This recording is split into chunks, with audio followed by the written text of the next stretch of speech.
Alô? Agora vai. Bom dia, irmãos. Uma alegria mais uma vez a gente estar aqui. Me chamo Guilherme, se você não me conhece, faço parte aqui da liderança da Igreja Bíblica Urbana. E bom, irmãos, a gente tem caminhado aí em alguns salmos dentro do tema orações sujas. E com certeza você já deve ter passado na sua vida, se não todo mundo, quase que todo mundo já deve ter passado, manhãs e noites em que a dor que você sentia, simplesmente você não conseguia expressar isso em palavras, em frases bonitas. E talvez você esteja passando isso hoje aqui. Você tenha chego nesse dia esgotado pelos problemas, pelas dores, pelo sofrimento. Talvez o seu coração hoje aqui esteja pesado e no meio de lágrimas, súplicas e angústias, tudo que você consegue colocar para Deus são simples gemidos que a sua alma oferece para Deus. Às vezes chega uma hora que você já não sabe nem mais o que falar. Você já pediu, você já chorou, você já esperou, você já tentou entender o porquê que você está passando por essa situação. E então, no meio de toda essa angústia que você tem vivido, provavelmente uma pergunta vem na sua cabeça: Deus, até quando eu vou passar por isso? Até quando eu vou ter que passar por todo esse problema e sofrimento? Ou talvez você já tenha pensado em fazer uma pergunta dessas, que fazer uma pergunta dessas para Deus seja um sinal de falta de fé. Ou até mesmo que você tenha aprendido que um cristão maduro, ao longo da sua vida, ele simplesmente tem que passar o sofrimento sorrindo, confiando e seguindo em frente. Só que quando a gente abre a Bíblia, a gente descobre que esse até quando também é uma oração. E não uma oração de alguém que abandonou a Deus no meio do caminho, mas justamente a oração de alguém que, mesmo sem entender o que Deus está fazendo na sua vida, continua buscando e continua falando com Ele. E hoje, nessa segunda pregação da série Orações Sujas, o salmo que nós vamos ler, o Salmo 6, é o primeiro dos salmos chamados Salmos Penitenciais. São salmos que, ao longo do tempo, eles foram sendo reconhecidos especialmente como salmos marcados por um profundo arrependimento, sofrimento e uma súplica por restauração. Mas o interessante que a gente vai ver nesse salmo é que a gente não encontra o salmista dizendo explicitamente a Deus que ele pecou, ainda sendo um salmo penitencial. Não há uma confissão clara da parte do salmista, e como, por exemplo, a gente pode encontrar ali no Salmo 51, que é um salmo bastante conhecido. O que nós encontramos aqui nesse texto é um homem em sofrimento, um homem que sente esse sofrimento não somente no corpo, mas também na sua alma, que olha para tudo o que está acontecendo na sua vida e ele não consegue compreender realmente o porquê, mas ele sabe que ele precisa levar essa dor e esse sofrimento até Deus. Esse salmo, meus irmãos, ele é atribuído a Davi. Provavelmente aí na sua Bíblia, se você já abriu no Salmo 6, vai estar escrito Salmo de Davi. E Davi conhecia muito bem o que era viver debaixo de pressão. Davi, ele foi o rei de Israel, ele esteve cercado diversas vezes por inimigos, ele enfrentou perseguições ao longo da sua vida, conflitos dentro e fora da sua própria casa. Ele também conheceu a dolorosa experiência dos seus próprios pecados. Mas a gente não sabe exatamente em qual momento da vida Davi escreve esse salmo. O texto não fala isso para nós, mas uma coisa que vai ficar evidente ao longo desse sermão é que Davi, ele estava no seu limite. O seu corpo estava debilitado, a sua alma profundamente perturbada. Ele passava noites chorando e ainda precisava lidar com os adversários à sua volta. E é nesse lugar, nessa confusão de vida, nesse lugar de sofrimento de Davi que ele ora, e talvez seja exatamente por conta dessa oração que tenha tanto a ver com o tema que a gente tem falado de orações sujas. E à medida que a gente for caminhando nesse salmo, a gente vai perceber 3 movimentos muito claros do texto. O primeiro deles é que Davi nos mostra que um corpo e alma no limite precisa descansar em Deus. Depois, Davi vai nos mostrar, e nós vamos ver um homem que, no meio da dor, clama para que Deus o escute nessa solidão. E por fim, quase que de maneira repentina, o salmo tem uma virada. Davi, ele passa de um lamento para a certeza de que Deus ouviu a sua oração. E depois de tudo, o mais interessante é que até onde esse texto mostra, em lugar nenhum, as circunstâncias de Davi mudaram. Então eu gostaria que os irmãos abrissem no Salmo 6. Nós vamos ler todo o capítulo. A linguagem que a gente vai ler aqui hoje é NAA. E a palavra de Deus diz assim: Senhor, não me repreendas na tua ira, nem me castigues no teu furor. Tem compaixão de mim, Senhor, porque eu me sinto debilitado. Sara-me, Senhor, porque os meus ossos estão abalados. Também a minha alma está profundamente perturbada. Mas tu, Senhor, até quando? Volta-te, Senhor, e socorre-me. Salva-me por tua graça, pois na morte não há recordação de ti. No sepulcro, quem te dará louvor? Estou cansado de tanto gemer. Todas as noites faço nadar o meu leito, de minhas lágrimas o alago. De tristeza, os meus olhos se consomem e envelhecem por causa de todos os meus adversários. Afastem-se de mim todos vocês que praticam a iniquidade, porque o Senhor ouviu a voz do meu lamento. O Senhor ouviu a minha súplica. O Senhor acolhe a minha oração. Sejam envergonhados e fiquem extremamente perturbados todos os meus inimigos. Retirem-se num instante cobertos de vergonha. Essa é a palavra de Deus. Vamos orar mais uma vez? Pai, nós te agradecemos, Deus, pela oportunidade mais uma vez de estarmos aqui, ouvindo o Senhor da tua palavra, que fala, Senhor, aos nossos corações, que nos confronta, que nos acolhe e que nos mostra que mesmo em meio ao sofrimento, nós não estamos sozinhos, Pai. Se hoje aqui, Pai, há pessoas com o coração apertado, que têm passado, Senhor, por dificuldades, sofrimento, que o Senhor agora, Pai, acolha esse coração e que o Senhor possa, Senhor, abençoar ao longo desse sermão as nossas vidas, para que a gente entenda aquilo que o Seu Espírito quer falar conosco, Pai. É isso que nós te pedimos, no nome de Jesus. Amém. Bom, irmãos, dos versículos de 1 a 3, Davi mostra para a gente um clamor que vem do corpo e de uma alma que estão aparentemente esgotados. Ele inicia esse salmo pedindo, Senhor, que o Senhor não o repreendesse na ira e nem o castigasse no furor. E é interessante que Davi, em nenhum momento, ele está falando que Deus não tem nada para corrigir na vida dele. Ele não se apresenta diante de Deus como alguém inocente, e muito menos ele exige que Deus tirasse dele aquele sofrimento. Mas a súplica de Davi pede, nessa situação, que Deus o trate não segundo a ira condenatória, por exemplo, de um juiz contra um culpado, mas segundo a misericórdia de um pai, que corrige para restaurar. Davi sabe que ele é pecador, e por isso ele chega a Deus dizendo, Senhor, não me trate da maneira com que eu mereço ser tratado, mas trate segundo a sua misericórdia.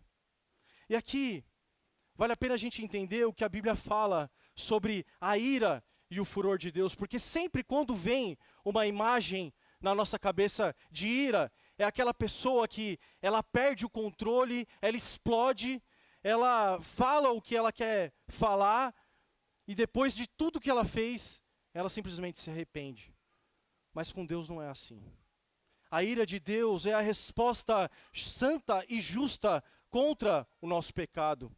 Ela não nasce de um descontrole de Deus, e sim da sua eterna santidade. Isso também não significa que quando a gente olha para a nossa vida e para todo o sofrimento que a gente tem passado, chegamos à conclusão de que isso aconteceu porque nós pecamos. A Bíblia não deixa a gente fazer esse tipo de equação de uma maneira tão simples assim. Basta a gente olhar o exemplo de Jó. Os seus amigos chegaram diante de Jó e disseram: Jó, se você está sofrendo muito, é porque você está pecando muito. Mas o livro de Jó mostra para nós que não é a verdade isso. O livro desmonta completamente essa lógica. Então aqui Davi, nesse salmo, ele entende em que nenhuma circunstância da sua vida, nenhuma situação que ele passe está fora da soberania e das mãos de Deus. Calvino comenta exatamente sobre isso, dizendo: poucos homens, quando em aflição, olham para a mão que golpeia. Porque quando a gente está sofrendo, a gente consegue enxergar todas as outras coisas. A gente enxerga a circunstância, a gente enxerga muitas vezes a pessoa que tem nos causado esse sofrimento, a gente consegue enxergar o problema por completo, a doença que muitas vezes está afetando a gente ou um familiar, mas a gente tem dificuldade de enxergar Deus no meio do sofrimento.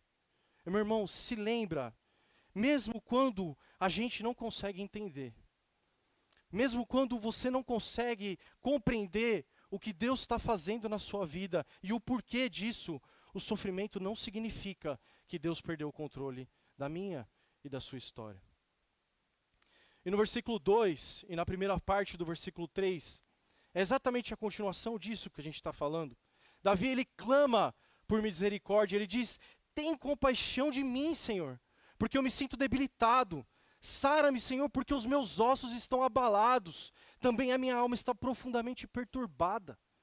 E esse versículo mostra que Davi, ele não separa o sofrimento dele entre, uma doença do corpo e um sofrimento da alma. Ele não separa isso. Ele diz que está debilitado e que os seus ossos estão abalados, e depois ele fala que a sua alma também está profundamente perturbada. E pelo texto, a gente não consegue saber se era uma doença que afetou Davi e depois a alma dele é abalada, ou se a angústia que ele sentia era tão profunda, o sofrimento era tanto que isso também afetou o corpo, ou se eram as duas coisas ao mesmo tempo. Mas o que fica claro é que Davi não sofre apenas por dentro. A dor consumiu o seu corpo, a dor consumiu a sua alma por completo. Então, quando a alma sofre, o corpo também sente. E quando o corpo adoece, a nossa alma também estremece.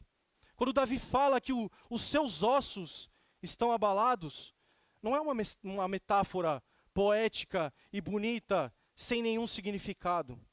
Ele está descrevendo um sofrimento tão intenso, tão profundo, que alcançou toda a vida dele, todo o seu ser. E pode ser que você tenha chegado aqui hoje sofrendo de alguma ansiedade, sofrendo por algum problema que tem passado na sua vida. Talvez você tenha passado noites, inclusive essa noite você tenha passado sem dormir por causa desse sofrimento, por causa desse problema. E você simplesmente hoje chegou à conta de que você está exausto, de que você está no seu limite. Mas esse salmo mostra que você não precisa esconder isso diante de Deus. Você não precisa esconder o que tem abalado a sua vida. Você pode chegar diante de Deus do jeito que o salmista chega aqui, com o corpo cansado e com a alma perturbada. E então, por isso, ele pode levar o seu sofrimento por inteiro. A doença, a angústia ou qualquer outro problema que você esteja passando. E a parte final do versículo 3, talvez é uma parte dos versículos onde tenham as expressões mais profundas desse salmo, que diz: mas tu, Senhor, até quando? Parece até que Davi, ele se esquece de completar a frase: até quando o quê? Parece que ele não tem fôlego o o suficiente para isso. E aqui acontece uma coisa que os estudiosos do hebraico chamam de quebra sintática. Isso é um jeito bonito de falar que simplesmente a frase ficou pelo meio. Mas é como se a dor de Davi fosse tão grande e tão profunda na sua alma que literalmente faltou palavras para ele se expressar a Deus, para ele terminar de dizer o que ele simplesmente queria dizer para Deus. E meus irmãos, quantas vezes na nossa vida a gente, diante de Deus, ora e a gente nem sequer consegue expressar o que o nosso coração está sentindo de verdade? Quantas vezes a nossa oração foi um suspiro, um gemido, ou até mesmo um silêncio diante de Deus, e sem mais nada depois. A beleza desse versículo é Deus nos mostrando que Ele recebe as nossas orações, mesmo quando elas não são polidas. Mesmo quando você nem consegue terminar o seu pensamento. Mesmo quando você nem sequer consegue dizer nenhuma palavra para Deus. Há outros salmos em que esse lamento e essa pergunta é dirigida para Deus. Porque é justamente uma das perguntas mais honestas e mais profundas que um ser humano em aflição pode fazer. E meus irmãos, essa é uma pergunta genuína. Até quando não é uma demonstração de fraqueza ou de falta de fé? Muito pelo contrário, é uma expressão de fé dirigida, porque a gente só pergunta até quando para alguém que a gente realmente espera uma resposta de verdade. E talvez essa seja a lição mais preciosa desses 3 versículos. A fé, ela não se mede pelo quão bem a gente consegue orar, mas por quem nós procuramos, quando já nem mais sabemos o que dizer. Então, o versículo 4, Davi diz: volta-te, Senhor, e socorre-me, salva-me pela tua graça. E essa expressão de volta-te, que Davi fala aqui, é muito significativa, porque Davi ele não está pedindo apenas que o sofrimento dele passe, ele está pedindo que Deus se volte para ele. Claro que isso não significa que Deus tenha abandonado Davi naquela situação em que ele estava, mas isso mostra claramente como é a sensação de quando nós não recebemos uma resposta de Deus.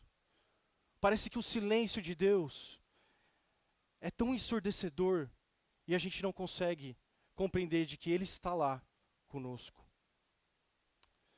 Meus irmãos, reparem que Davi, aqui ele não apoia o seu pedido para Deus nos seus próprios méritos. Ele não diz que merece ser socorrido por Deus porque ele tem algo a oferecer. Ele nem tenta convencer a Deus que ele é bom o suficiente para passar por isso. Ele simplesmente diz que para que Deus o salve pela graça. No meio de tudo aquilo, ele não entende. Mas Davi se agarra naquilo que Deus é para ele. Ele conhece o caráter misericordioso de Deus. E então o clamor dele não é apenas Deus muda as minhas circunstâncias. O clamor dele também é volta para mim, me socorre. E faz isso não porque eu mereço, mas porque a tua graça um dia me alcançou. E meus irmãos, Davi ele dá um grito no escuro, mas o eco desse grito, ele bate lá na cruz de Cristo, porque ele clama, salva-me por tua graça, e é somente na cruz que essa graça deixa de ser apenas uma palavra na boca de Davi, e se torna visível no sangue e no sacrifício de Cristo ali na cruz. Quando Cristo recebeu o juízo para que eu e você fôssemos recebidos como filhos. Deus até pode te disciplinar como um pai. Ele pode te corrigir com amor, mas Ele já não te trata como um condenado, porque a condenação já ficou ali na cruz, com o sacrifício de Cristo. E é por isso que, quando Davi diz aqui, salva-me por tua graça, nós ouvimos um pedido que somente a cruz de Cristo responde por completo. Então no versículo 5, a oração de Davi fica ainda mais interessante, porque ele diz: pois na morte não há recordação de ti. No sepulcro, quem te dará louvor? E aqui a palavra que Davi usa para sepulcro é Sheol. Naquele tempo eles descreviam esse lugar como um lugar de um silêncio absoluto. Um lugar onde não havia um louvor de pessoas vivas. Isso é significativo porque Davi ele não está aqui tentando construir uma doutrina ou uma ideia do que vai acontecer depois da morte. Até porque ele não tinha essa revelação plena que nós temos hoje, que quando nós morremos, um dia estaremos com Cristo. Mas Davi ora como um homem que teme morrer. No meio desse desespero, ele apresenta um argumento para Deus.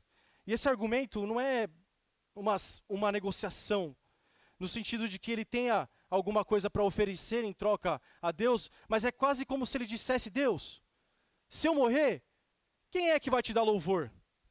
Quem é que vai adorar o seu nome?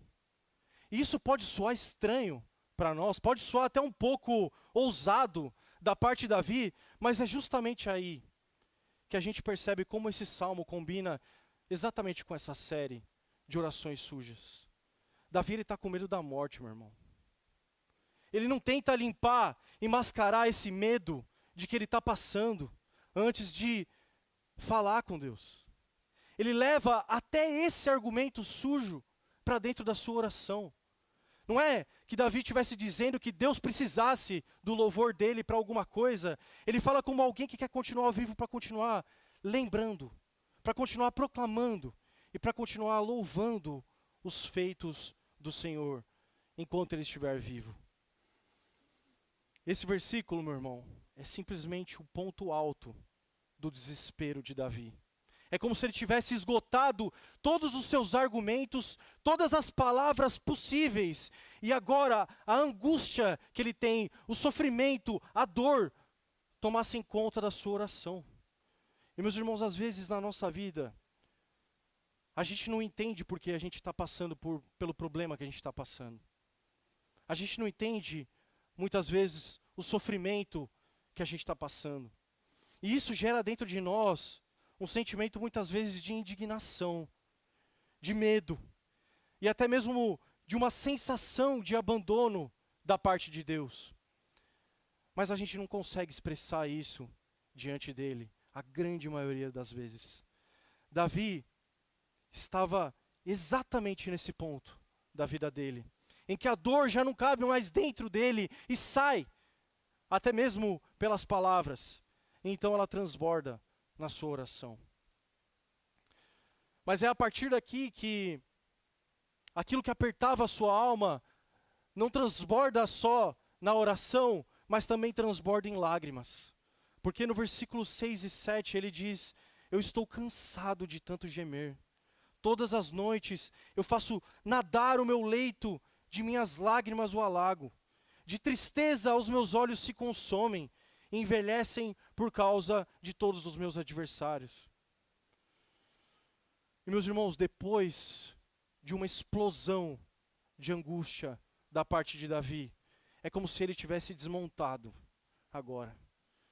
É como se ele soltasse tudo que ele tinha e agora ele sentiu de que já não fazia mais sentido.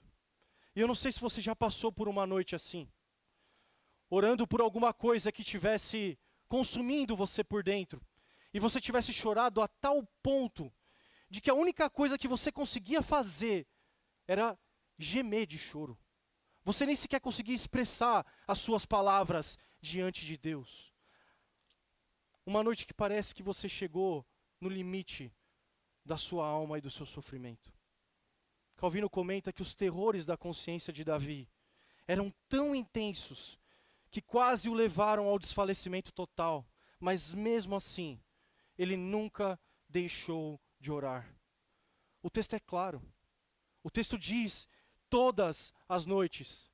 Davi não chorou uma noite, sofreu naquela noite em específico e depois disso ele desistiu. Noite após noite, ele estava diante de Deus, levando o seu sofrimento e clamando pela sua alma angustiada. Eu não acho que Davi tenha colocado a parte da noite aqui por acaso, porque é a noite, deitado na nossa cama, depois de um dia que nós passamos por tantas coisas, pela correria do nosso trabalho, pelos nossos compromissos, sem distração nenhuma, é aí que nós nos encontramos a sós, com a nossa dor e o nosso sofrimento e com Deus. É exatamente nesse lugar em que nós estamos genuinamente com o nosso coração aberto. E existem tantos versículos que falam sobre isso. Salmos 35, o choro pode durar uma noite, mas a alegria vem pela manhã. Tantos outros salmos que falam sobre a noite estarmos diante da presença de Deus. E há aqui uma palavra de consolo, se você tem passado noites sem dormir, em meio ao choro, às vezes sozinho, depois de que todo mundo na sua casa vai dormir, Deus não se esqueceu de você. Ainda que você não receba uma resposta imediata, Deus está com você. E meu irmão, não importa o quão confortável seja a sua cama e o seu colchão, o quão bonita e boa tem sido a sua vida ultimamente, não há ninguém que não escape passar por uma noite dessas. Nem mesmo as pessoas mais bem-sucedidas, nem mesmo os mais fortes na fé e maduros conseguem escapar do leito encharcado em lágrimas que Davi descreve aqui. E isso não é fraqueza espiritual, porque fé não é nunca você chegar no seu limite, é mesmo nesse limite continuar levando a sua dor e o seu sofrimento até Deus. E no versículo 7, diz que os seus olhos envelhecem por causa de todos os seus adversários. Não era apenas uma luta acontecendo fisicamente ou no seu espírito, mas existiam também pessoas e adversários ao redor dele e que faziam parte dessa aflição que ele sentia também. A gente não sabe exatamente quem eram esses adversários, mas alguns comentaristas até colocam a hipótese de estar ligada ao momento da revolta de Absalão. O Luca comentou na pregação passada. Quando Davi, ele enfrentou a oposição dentro de casa e no seu reino também. Mas a gente não consegue afirmar isso com precisão. Mas o que a gente consegue afirmar sobre Davi é que ele conhecia muito bem o sofrimento de ser ferido. E enquanto ainda precisava lidar com pessoas que desejavam a sua derrota e a sua queda. E talvez algumas dores das nossas vidas sejam exatamente assim. Não é apenas o problema que dói em nós. Não é apenas o sofrimento do qual nós estamos passando. Às vezes há pessoas ao nosso redor que tornam a dor ainda maior para nós. Então esse salmo, depois desse versículo 7, tem uma virada bem repentina.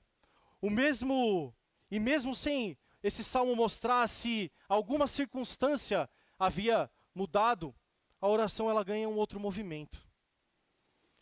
Acompanhe comigo nos versículos de 8 a 10.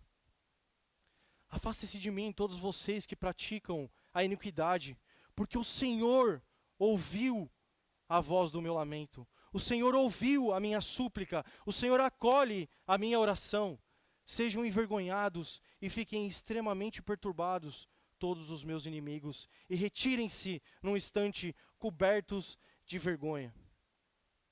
Ainda na sexta-feira, a gente estava ali no PG e a gente falou sobre oração.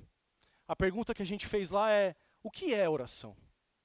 Há muita coisa para se colocar nessa resposta, mas uma das coisas e uma das conclusões que a gente chegou ali é que oração também é uma expressão de confiança.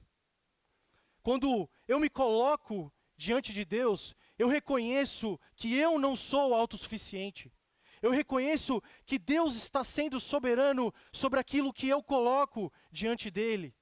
Eu entendo que a vontade dele sendo boa, perfeita e agradável é suficiente para que eu descanse nele, ainda que muitas vezes seja doloroso para nós. Talvez aqui as circunstâncias de Davi não tenham mudado.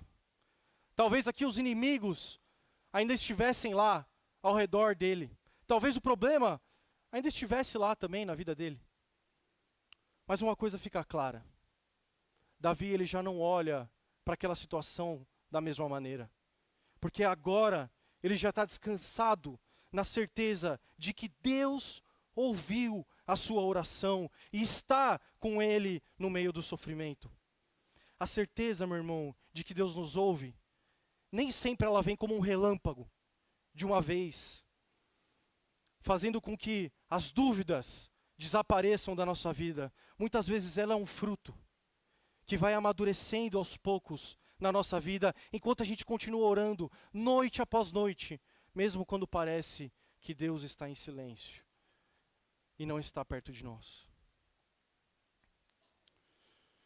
E meus irmãos, hoje em dia, no meio evangélico, tem se vendido uma teologia já conhecida por muitos, que se chama a teologia da prosperidade.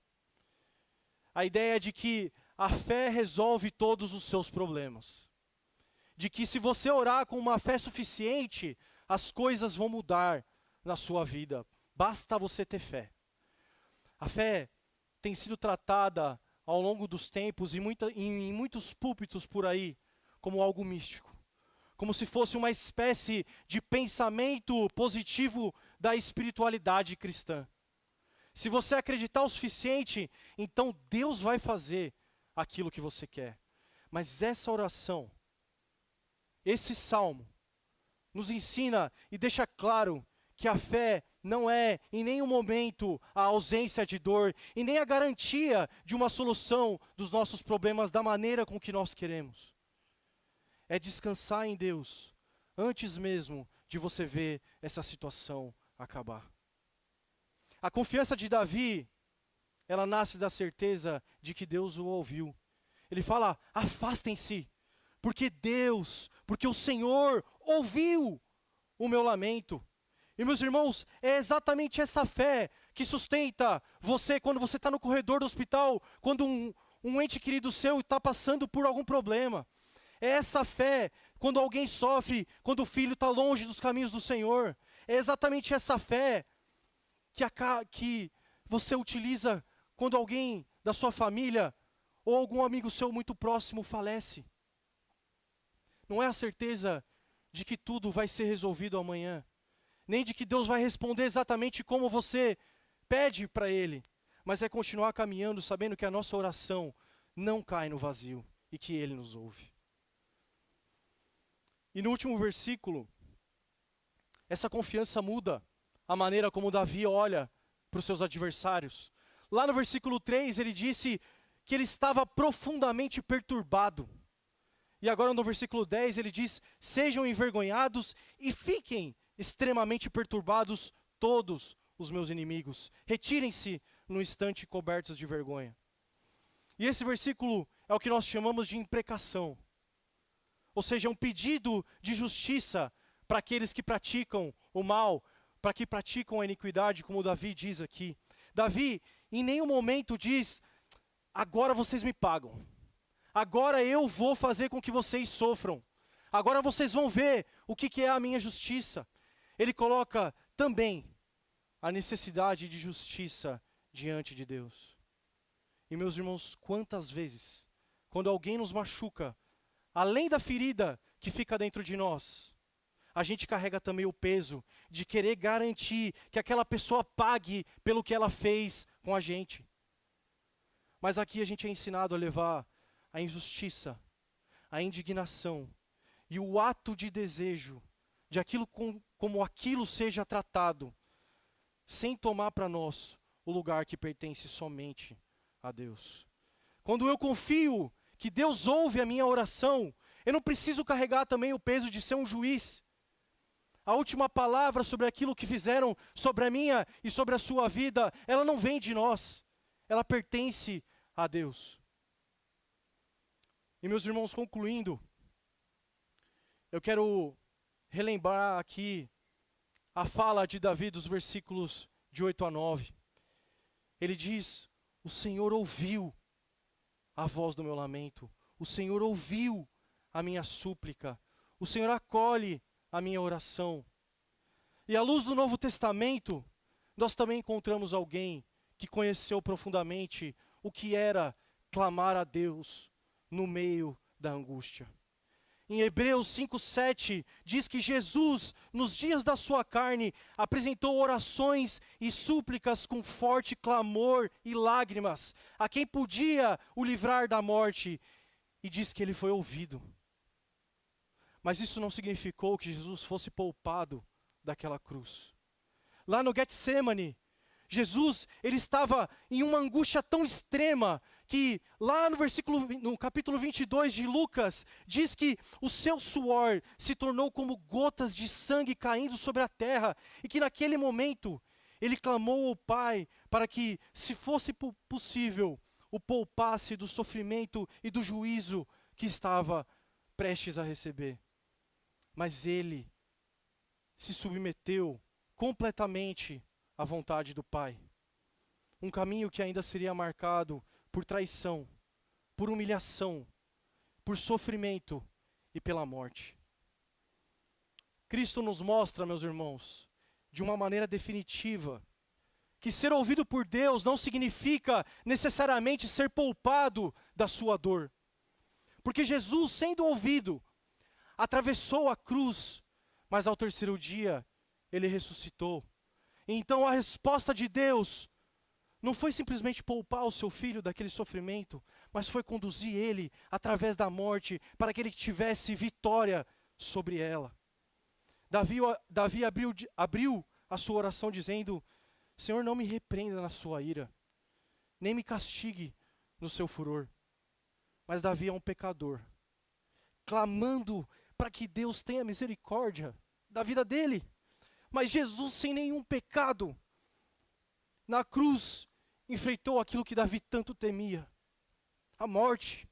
Cristo recebeu sobre si o juízo que eu e você merecíamos. Aquele que não merecia nenhuma condenação, tomou o lugar daqueles que mereciam.